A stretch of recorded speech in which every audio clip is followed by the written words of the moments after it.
This week on True Crime Travelers. Imagine this. You've just killed someone in cold blood and you're on the run. You need to leave the country, so what do? You grab a fake passport, change your hair color, get a nose job, and try to start over in a tropical country under a new alias. But what you don't realize is that the world is small. Even if you're trying to lay low and start over, you'll make friends everywhere you go. Even when you want to hide, someone will find you. Today is a case of a solo female traveler on the run who learns the hard way that when you travel solo, you're never truly alone. Welcome to True Crime Travelers, a true crime podcast that investigates suspicious murders and disappearances abroad, but from a traveler's perspective. We are Alexa and Amelia, the authors behind the Solo Girls Travel Guide. It's an award-winning and best-selling guidebook series for women. We are expert travelers obsessed with safety and true crime, and together we break down cases from the beaches of Thailand to the lakes of Guatemala, while also teaching you how to stay safe while exploring the world. I promise we are not here to scare you, we're here to prepare you. So join us and let's get into today's case. Good morning, Emmy, my best friend who would never hurt me. But if you murdered me, where would you go to hide? Some remote island in Indonesia because it's a non-extradition country. God, you're so smart. You are so smart. That's why I love you. But that is not what happened today. But before we talk about the solo female traveler on the run, let's talk about why she's running. This starts with a woman named Moriah Wilson. She was destined to be one of the world's top cyclists, a rising star with a heart of gold. Moriah was one of those women with ambition and beauty and talent. She had it all. But in May of 2022, Moriah's life was brutally cut short in Austin, Texas. What followed was an international manhunt that spanned months and almost ended with her killer getting away. This isn't just a story of jealousy and betrayal. This is a story about how far someone will go just to escape justice. Before we dive into what happened to Moriah, let me tell you about this incredible woman. Moriah Wilson, or Mo to those who loved her, was born into a family of elite athletes. Her dad was on the U.S. ski team, and her aunt, an Olympic Nordic skier. Whoa. Naturally, Moriah excelled at skiing. She dreamed of joining the U.S. ski team herself, but tragically, knee injuries forced her to pivot. And pivot she did. After graduating from Dartmouth with an engineering degree, Mo found her passion for cycling. And within a few years, she was dominating races. She was climbing to the top of the sport, and she wasn't just winning. She was there to inspire. She's the kind of girl that you see her and she's not like, yeah, I know I'm amazing. She's the kind of girl that's like, I'm doing amazing things. I believe in myself and you can believe in yourself too. That is who Moriah Wilson was. And at just 25, she was already a role model. But her promising future came to a devastating halt in May 2022 when she was found murdered in Austin, Texas. Let me set the scene of what happened to me. On May 10th, 2022, Mo arrived in Austin to prepare for the Gravel Locos bike race, a bike race that she was favored to win. She stayed with a close friend in a luxury apartment, and she wasn't there just to race. I mean, she had friends everywhere, and not just friends, she had love interests. On one of these days in Austin, Texas, Mo spent the day with a man named Colin Strickland, a fellow cyclist, very handsome, charismatic, and as we'll soon find out, he was a former romantic partner of Mo's. Now, Colin Strickland is this incredible cyclist, and he was even sponsored by Red Bull. like one of those guys that like he's a showman, he's an entertainer. He is the guy that a lot of girls want. And the girl that wanted him the most, her name was Kaitlin Armstrong. And I'm going to get into Kaitlin and Colin's relationship in just a second. But it turns out that during a break in their relationship between Kaitlin and Colin, Moriah and Colin had a very brief romance. Colin said it lasted just a week and that it was easily turned into a platonic relationship. But Mo didn't really feel that way. During that week, she sent him a text and she said, "This weekend was strange for me. If you want to be friends, that's cool. But honestly, my mind has been going in circles." So this is painting this picture of Colin. He is dating this woman, Kaitlin, which I'll tell you about soon. They have a break. He sees Mo. He gets back with Kaitlin. Mo is feeling like, what's going on? Then he is going to see her and visit her when she's in town. How confusing this is for everyone involved, I would think, except for Colin. Now, that night, Colin had been in a relationship with Kaitlin Armstrong for 3 years. But he went and he picked up Mo on his motorcycle to take her out for a day around Austin. Bodies pressed together on the back of his bike. He took her to a famous swimming pool in Austin. It was hot out. They went to cool down. And then they grabbed dinner.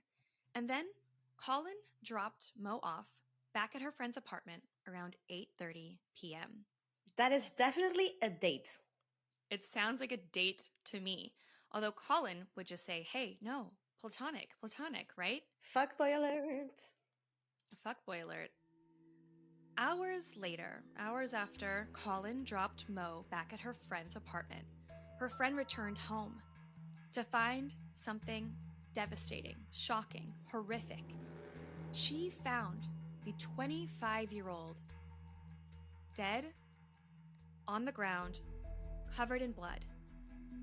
Moriah Wilson had been shot multiple times, showing that the last shot, the killer had stood over her body and shot her point blank.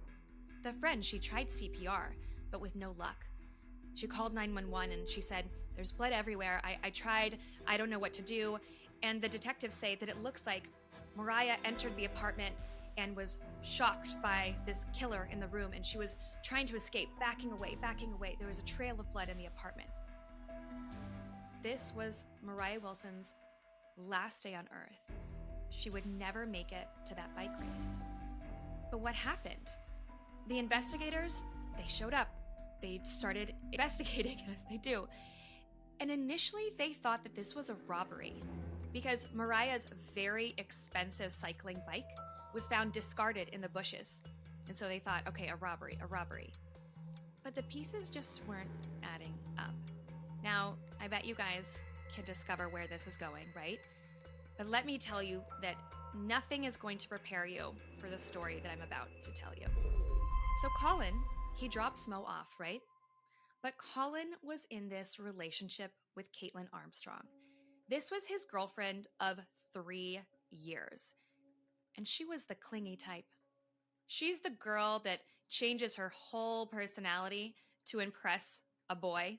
And Colin was impressive himself, you know? He's this cyclist, this Red Bull guy, hot, talented, charismatic. Kaitlin had to have him.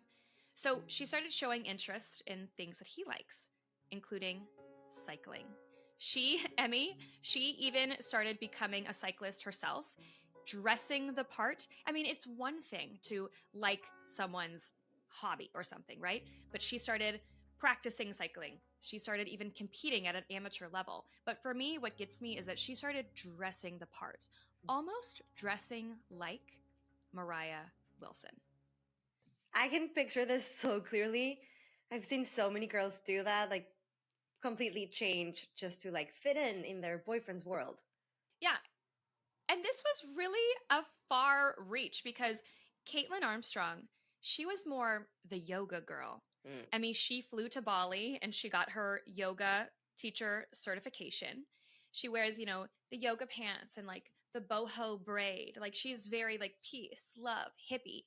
But you and I lived in Bali, and you know that sometimes it's the people that promote peace and love that are the most toxic. Oh, for sure. So, this peace and love personality that Kaitlin was trying to portray, behind the scenes, she was the crazy jealous type. Now, let me tell you about Colin and Caitlin's relationship. The two, they started dating right before COVID. And, COVID shut down like people's worlds. And that meant that sometimes these relationships were like pushed together even more. So quickly, Kaitlin and Colin moved in together and they hunkered down together. They bought a house together. Whoa. They started a business together restoring vintage trailers. And it sounds like Kaitlin, with a degree in finance, she was funding the whole operation. She was being like the ultimate pick-me girl by being like, oh, Colin, I'll pay for that. Just stick around. Like vintage trailers, like I'll pay for that. Like let's do all these things that you love. Like me, pick me. But it doesn't matter how much you beg a man to pick you. Some men are gonna stray. Amen. Amen. Colin told investigators that this jealous side of Kaitlin meant that he had to be very careful around other women. He even saved Mo's number in his phone under a different name to avoid Caitlin's wrath. And I mean, they had a 3-year relationship. They had a break in the middle, and she knew that Colin had strayed to Moriah Wilson. Even though Kaitlin and Colin got back together, Kaitlin had it out for Moriah. But by the time this fateful night rolled around, it seems that Kaitlin and Colin were going through a breakup, something that they didn't even mention to their friends. Their friends had no idea. And I imagine that Kaitlin thought, I can still get him back. I can still have him. But Colin very quickly turned his attention back to the girl that got away, back to Moriah. On May 11th, 2022, Colin had just dropped Moriah Wilson off at her apartment. And he had told Kaitlin that he was out running errands and that his phone had died. But Kaitlin, she was suspicious. And Kaitlin, playing the perfect part of the crazy ex-girlfriend, she was stalking Moriah and Colin that night.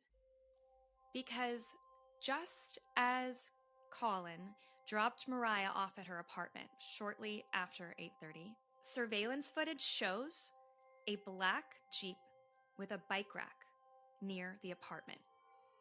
Watching Colin drop Moriah off, circling, stalking, and within 1 minute, going to the apartment within 1 minute that she was dropped off. And that Jeep belonged to none other than Kaitlin Armstrong. Holy shit. Holy shit. Investigators wanted answers. They immediately called Colin in for questioning, and they say that he was very forthcoming. But he did tell them a couple clues that made investigators think that maybe his ex-girlfriend, Kaitlin Armstrong, had done this. For one thing, Colin had told investigators that he and Kaitlin, handguns for protection, and that they had even taken lessons together to learn how to use them. So we have her car at the scene. We have reason to believe that she is a jealous, crazy ex-girlfriend, and she has a weapon that could be used in this crime. And owning guns in Texas is fairly normal, right? Oh, girl, owning guns in Texas is like the most normal thing ever. I'm from Texas originally, and I remember I spent 6 months living in Dallas, like trying to have a relationship with my father that didn't go that well. And I was a nanny, and I remember one of his friends coming over, and the very first thing she said to me was, "Oh, honey, you need to get a gun." She's like, "I just carry my gun in my purse right here." And she had a pink gun in her pink purse. Please tell me it was bedazzled. It was not bedazzled. God. I think that would that might distract you from shooting. You might be like, "Oh, it's so shiny." And then, I feel like that's gun safety or something like that. I don't know. Okay. Okay. Back to the investigation. So, investigators wanted to talk to Kaitlin Armstrong. And guess what, Emily? You're never going to believe this. This is so fantastic. And this just starts painting the picture of what kind of woman Kaitlin Armstrong is. Kaitlin Armstrong had a warrant out for her arrest. Just take a guess what her warrant was for. Just take a guess. Crashing her car into an ex-boyfriend's house. Oh, that's a real good one. Too much? No, that's a really great idea. But no, her warrant was because she went and got Botox and refused to pay the bill. What? Yeah. So here's the thing with police. This is a really classic move. They say, who are we after? Do they have any warrants? Let's pull them in on a warrant and we'll question them about something unrelated to the warrant. So that's what they did. They bring Kaitlin Armstrong in handcuffs into the interrogation room. But here's the thing. They can't hold her on this warrant because it turns out that the warrant had the wrong birth date for her. Therefore, the warrant wasn't valid. But it doesn't matter. They got her in, right? But then they have to tell her, listen, Kaitlin, you're not under arrest and you can leave at any time. But we have some questions for you. Kaitlin is sitting there in the interrogation room in her yoga pants, and she has her classic signature, like, side braid, blonde, strawberry blonde hair. And the investigators are asking her questions like, what did you do yesterday? And she'll respond with very cold, I would like to leave, I think. They'd ask her another question. I would like to leave. Another, I would like to leave. But Kaitlin didn't move towards the door. She didn't actually leave. And investigators say that they think that this was a calculated move on Kaitlin's behalf to see how much do they really have on me. Now, Kaitlin is smart. She's an intelligent woman. In her mind, behind her cold, expressionless face, she's plotting her escape. First, Kaitlin fled to New York, where she visited her sister. And then, after a few days staying with her sister, she disappeared. Marshals, they went and they questioned her sister and they said, where is your sister, Kaitlin? And her sister says, oh, she stayed with me just for a couple of days and then I dropped her off at the airport. She's going back to Austin. Oh, but wait a minute. Now I remember. She got to the airport and then she changed her mind and she said, no, I'm just going to drive to Austin. Maybe it was because her sister started thinking, they can see who gets on an airplane, Maybe her sister started being like, I don't want them to find her. The U.S. Marshals, they start looking for Kaitlin's name in kind of like the reports of, who's been flying. They don't find her. They don't find her name. But then they get a little hunch that maybe Kaitlin wasn't traveling on her own passport. So then they look up her sister's name. The U.S. Marshals discover that Kaitlin Armstrong had gone to New York, stayed with her sister, took her sister's passport, and used that passport to leave the country and fly to Costa Rica. And did her sister know? Wouldn't this make her an accomplice? Her sister claims not to have known. Her sister claims that Kaitlin just took her passport and fled. But I don't believe that. I mean, they're sisters. Yeah, me neither. You do whatever you have to do for your sister. But what I can tell you is that Kaitlin flew to Costa Rica. She wasn't looking to disappear off the grid into the jungle. No. Kaitlin reinvented herself. This was going to be Costa Rica Kaitlin. She changed her name to Beth. She dyed her strawberry blonde hair to kind of a more brown look. And she got plastic surgery to change her face. Kaitlin had escaped and started a new life. She had gotten away with murder and was now living her best life in tropical paradise. Or so she thought. Because here's the problem that Emmy has already touched on in this episode. If you were going to go on the run to a non-extradition country like Cambodia, where the U.S. Marshals and the feds, they can't come and get you. But no. This girl let her wanderlust take over. She was such a travel enthusiast. Kaitlin loved to travel. So much so that instead of prioritizing her fugitive status, she wanted to prioritize her dreamy wanderlust fantasy of living on the beach in Costa Rica for fun. The problem is, you make friends everywhere you go. Friends that ask questions, friends that get to know your routines and your little idiosyncrasies, and friends that watch the news.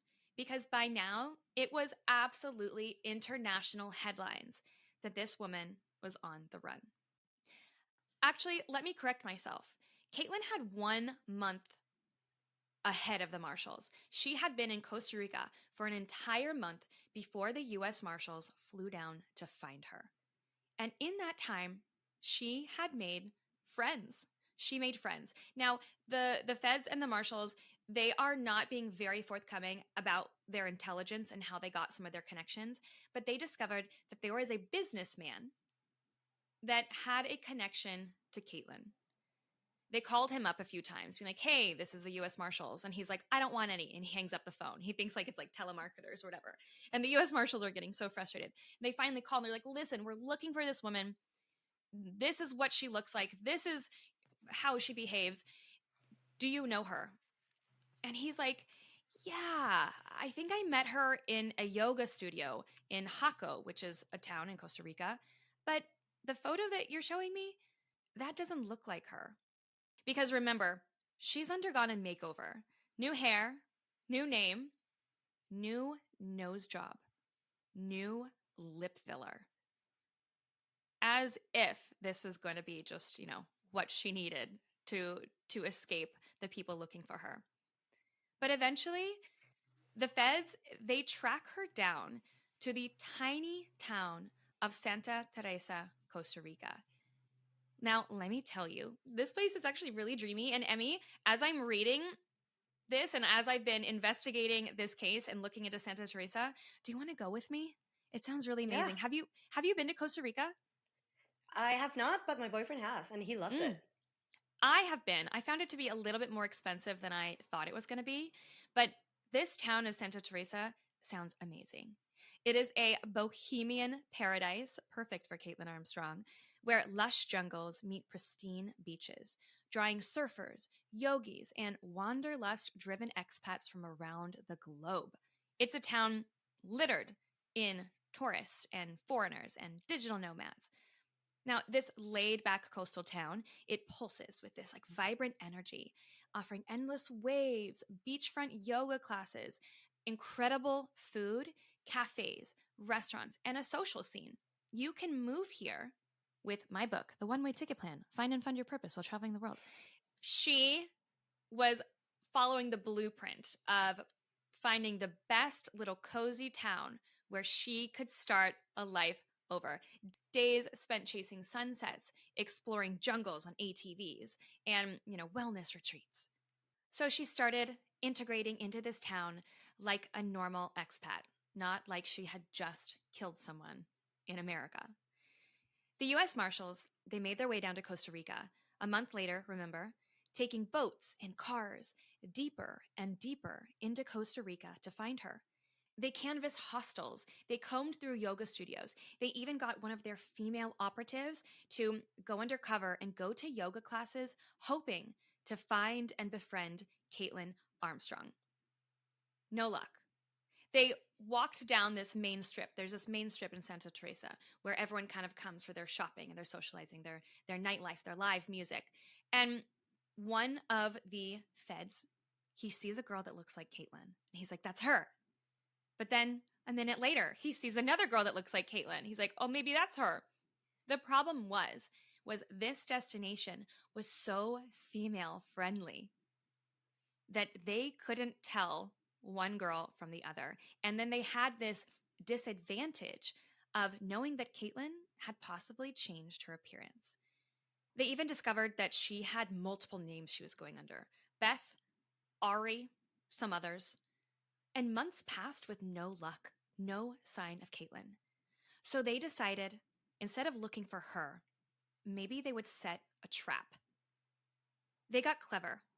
They went on to Facebook And as you guys know, like Facebook groups are a huge resource when you travel. These Facebook communities are very supportive. You can find places to live.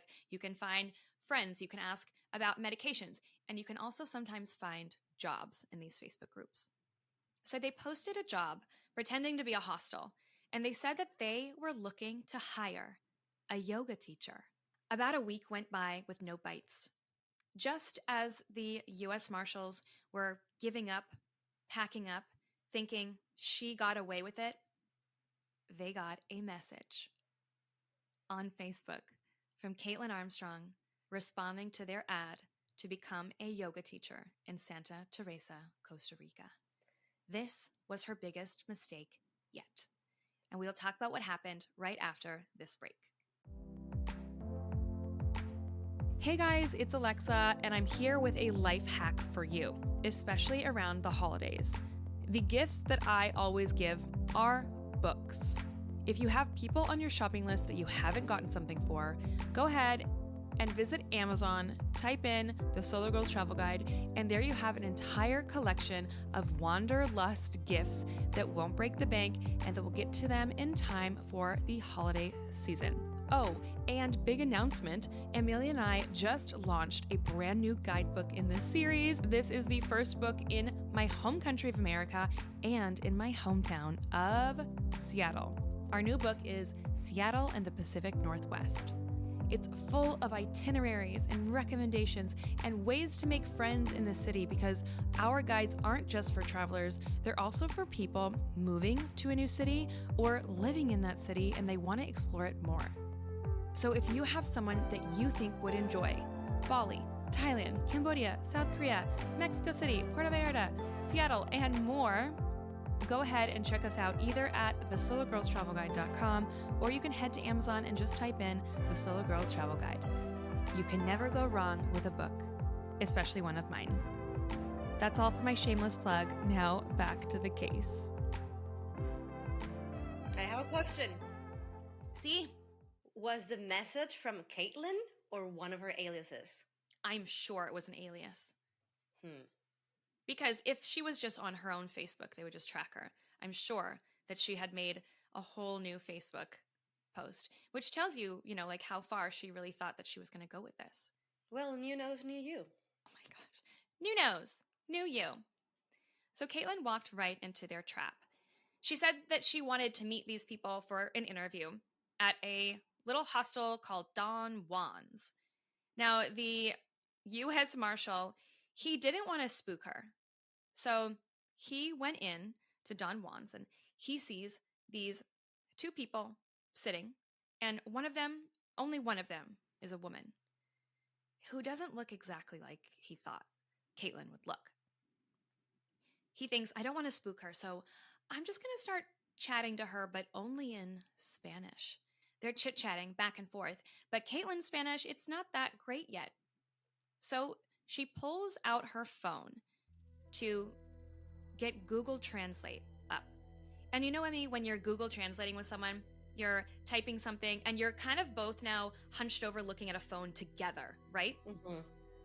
So the distance between them narrows. Yes, the distance between them narrows. He notices a bandage on her nose from her recent nose job. He notices her swollen lips from lip filler. But it was her eyes. It was her eyes that gave her away, because you can't change your eyes. He leaves the interaction, leaving her there to just think, nothing's wrong. He gets in the car, picks up the phone, calls the local police, and says, it's her. The local police move in and arrest her. They have her. And at the hostel, they found her receipts for plastic surgery. Kaitlin Armstrong's month-long on the run after murdering her romantic rival had come to an end. Kaitlin was extradited to Texas, but this case was far from over. During her trial in November of 2023, prosecutors presented overwhelming evidence that Kaitlin had been using a tracking app, a fitness app to stalk Mo. This fitness app is called Strava. I know that app. So many of my athlete friends use that. That's so scary. Can you tell us more about it? I mean, I'm not an athlete, so I'm not a pro on it, but it basically like tracks your movement, your like your distance, your speed. Like if you're a runner, a biker, it basically gathers all the information on your sessions and like the route you took, the path you went by. That's so creepy, and it's so crazy to think that it was Mo's hobby what made her vulnerable. Exactly. We talk about tracking apps a lot, you and I, but we say only share your location with people that you really, really trust. Because Kaitlin Armstrong had so much anger for Moriah, and she knew exactly where Mo was staying. She knew the apartment to sit outside and watch and wait for her. And that day that Colin lied to Kaitlin and was caught dropping off Moriah at her house on the back of his motorbike, I imagine Kaitlin was already angry, but this filled her with rage. She watched Colin drop Mo off. She had her gun in her car. She went into Moriah's apartment. She confronted her and then very quickly shot her multiple times. And that bike that Moriah had, Caitlin's DNA was on that bike. And Caitlin's plastic surgery and this escape, this only cemented her guilt. The jury took just 2 hours to find Kaitlin Armstrong guilty of murder. She was sentenced to 90 years in prison. Whoa. Mm-hmm. And yet, no punishment will ever bring Moriah back. Her family and the cycling community and all of the young women that looked up to her lost someone truly special because some girl was so insecure over a man that she decided to kill her. How gross. How gross. What a bitch. What a bitch indeed. Understatement of the year. Oh yeah, understatement of the year, but also like what an asshole. Mhm. Because I bet he did play a part in all of this, like manipulating the whole thing, like this bizarre love triangle Mhm. that fueled Caitlin's fire. He played with these two women. He Mhm. played with them. And at the end Yeah. of the day, I'm pretty sure that like Colin is still beloved. He has kind of like downplayed his relationship with Moriah, being like, no, we're just friends. We're just friends. But it doesn't matter how gross a guy is. There's no reason to kill someone over him. And what did she think was going to happen? Did Kaitlin think that she was going to kill Moriah and that her and Colin were going to be living happily ever after and that they'd get back together? Or was it her plan all along? I'm going to kill her and I'm going to leave. Or was it a crime of passion, you know? But I would say that the stalking and the app tell us that there was more planning to this, but not good enough planning, because if she had planned well enough, she would not have moved to Costa Rica with this unrealistic fantasy of starting over. I think it was half planned. I think it was very passionate, very emotional, that she didn't really think it through. I agree. I mean, have you ever been in a relationship with jealousy? Not really, but I have dated assholes who and just like playing with several girls at the same time. And that sucks. That does suck. Hey, do you remember that night in Bali where I caught the guy that I was dating making out with his taco maker? One of his cooks. Yeah. So what happened was Emilia introduced me to a Mexican chef in Bali who was just like so charming, so charismatic. And he and I started dating. This was COVID, so everything's in a bubble. And I'm at his restaurant and we're about to leave and we're about to go home. And I'm outside, kind of like waiting for him. We're going to jump on the back of his bike and go home. I'm like, where is he? And I go inside and he is kissing his tortilla maker. Not like the machine, but like the woman that makes his tortillas. I was heartbroken. I didn't confront them. I went outside, I called my driver, and I was like, come and get me. And then this Mexican guy followed us on a bike. He like Tokyo drifted in front of our car. He like stopped our car. But you know what? And yeah, and I still slept with him that night, and I have no regrets. But you know what? Oh, and then he made us aguachiles the next morning. Yeah, your like those 2 months of your life were such a telenovela. I really enjoyed it. I loved it too. But you know what? When I ran into this woman at a restaurant, I hugged her. I was like, hi, oh my gosh, it's so good to see you. Because it was almost just like, man, we've been through some crazy stuff together. It wasn't like, what a bitch, couldn't believe you. I don't get those girls that do that. Now, if Moriah was chasing someone's boyfriend, I could get having a spat. I could get being like, who the hell do you think you are? But if it's something that's so like flimsy, we're not the kind of girls that go after a girl. No. And I am sure this, what's his name, Nick? Like the bike guy? It's another generic American guy name. It's Colin. Oh, sorry. Okay, and I bet this Colin guy was like whispering sweet nothings in Mo's ears, you know? And then, so yeah, just like these two women being against each other when actually he's the one who was playing with both of them at the same time. Mm-hmm. Come on. Que hueva. Come on. Que hueva, cabrón. My mom listens to this podcast. Oh, yeah. I lived with Emmy for a year, and I started mimicking all the things that she would say around the house. And then we go to fly to Mexico to stay with her family in Mazatlan. And I said something like, cabrón. And you're like, you can't say that at my house. And I said, no mames. And you're like, you can't say that at my house. I'm like, have you taught me anything I can say? And now Emilia's mom and my mom, she's my mom now too, listens to this podcast. So, lo siento, Monica. It's not my fault. It's your daughter's fault, not mine. We have lipsticks on. We have our lipstick on. So Emmy's mom, do you want to tell him the rule?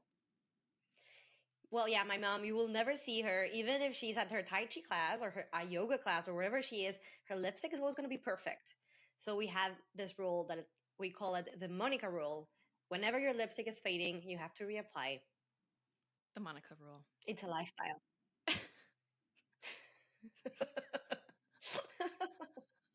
I'm sorry, I'm hungover.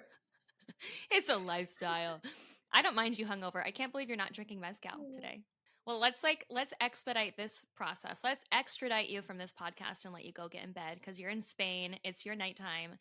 Let's talk about what is the travel lesson of the day.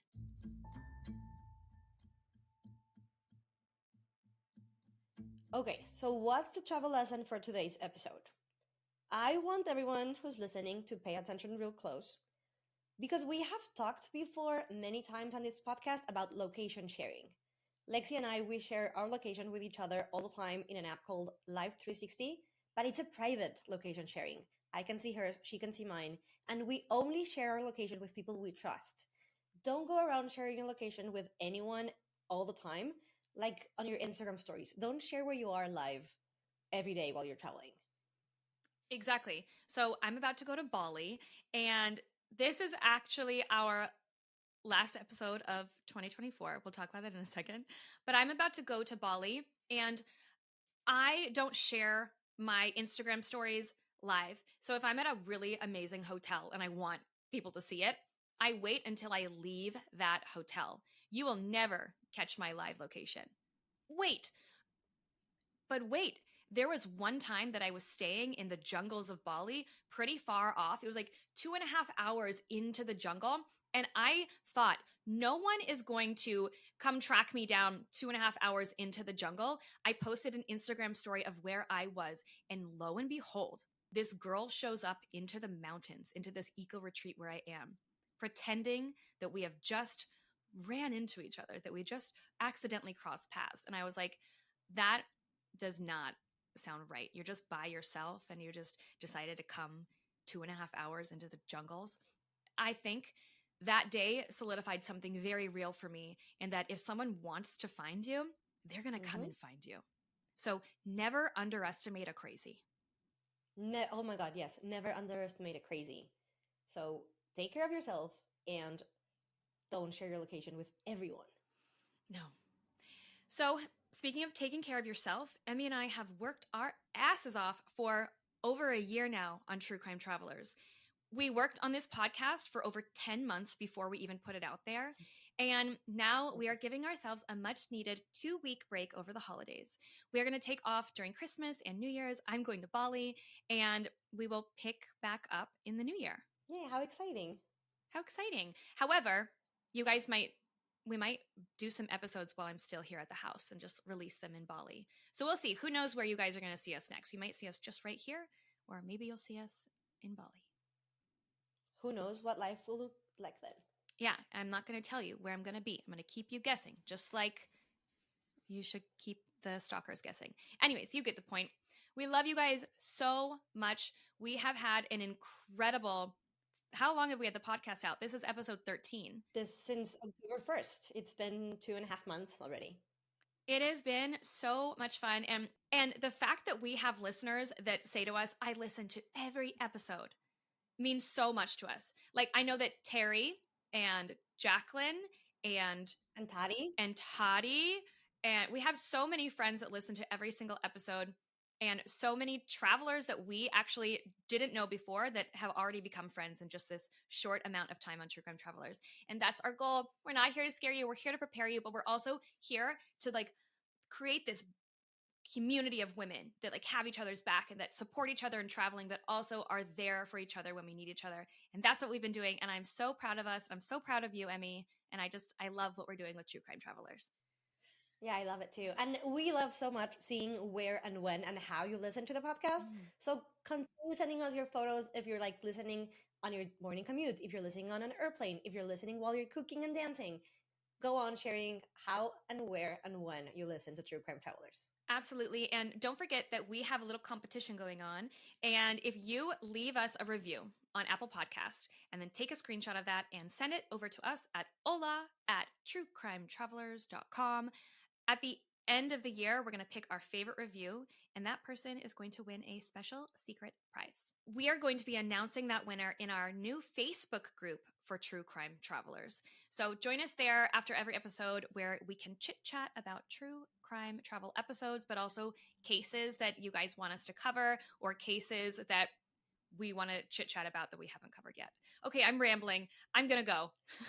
Okay, happy holidays, everyone. Happy holidays. We love you. Love you. Travel safe. Bye. This podcast delves into true crime cases, and we want to remind our listeners that all individuals mentioned are presumed innocent until proven guilty.